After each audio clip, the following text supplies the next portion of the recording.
Gaza journalist says more than 20 members of his family were killed in airstrike. Ahmed Alnaouq's brother Eyman said that he spent a lot of time next to his brother's grave when he was killed in an Israeli airstrike on Gaza in 2014. While grieving the loss of his brother, said he became so depressed that lost interest in life and wanted to die. I felt like our voices weren't being heard.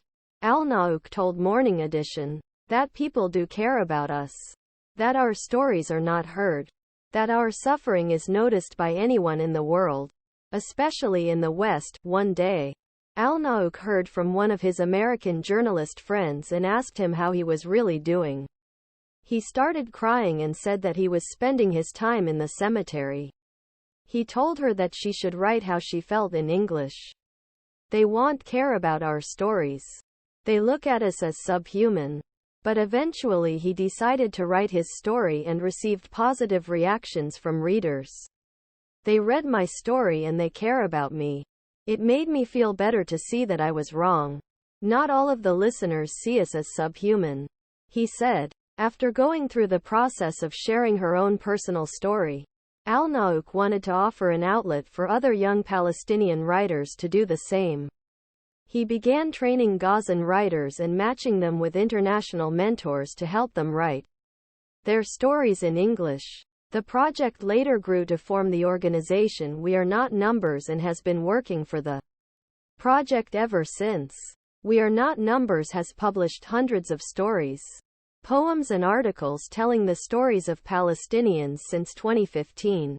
Over time, they expanded to include writers West Bank, Lebanon, and Palestinians from around world.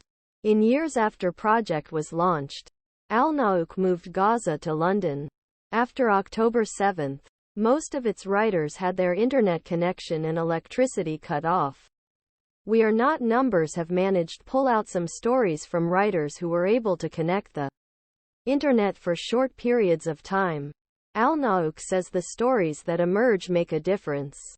I think Israel knows that citizen journalists in Palestine make a huge difference by talking and reporting about what's going on in Palestine.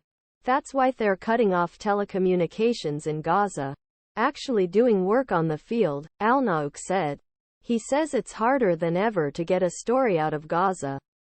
3 of our writers have already been killed. Some of our writers lost their loved ones. Many of our writers lost their mothers, fathers, brothers and sisters.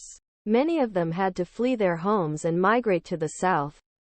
They are in the hospital or at school, Alnaouq said. In a statement on Monday, UN Secretary-General described the humanitarian situation in Gaza as a disaster that grows worse by day. More than 1 million people have been displaced from their homes in Gaza to shelter from Israeli ardment, sleeping in crowded school classrooms and hospitals.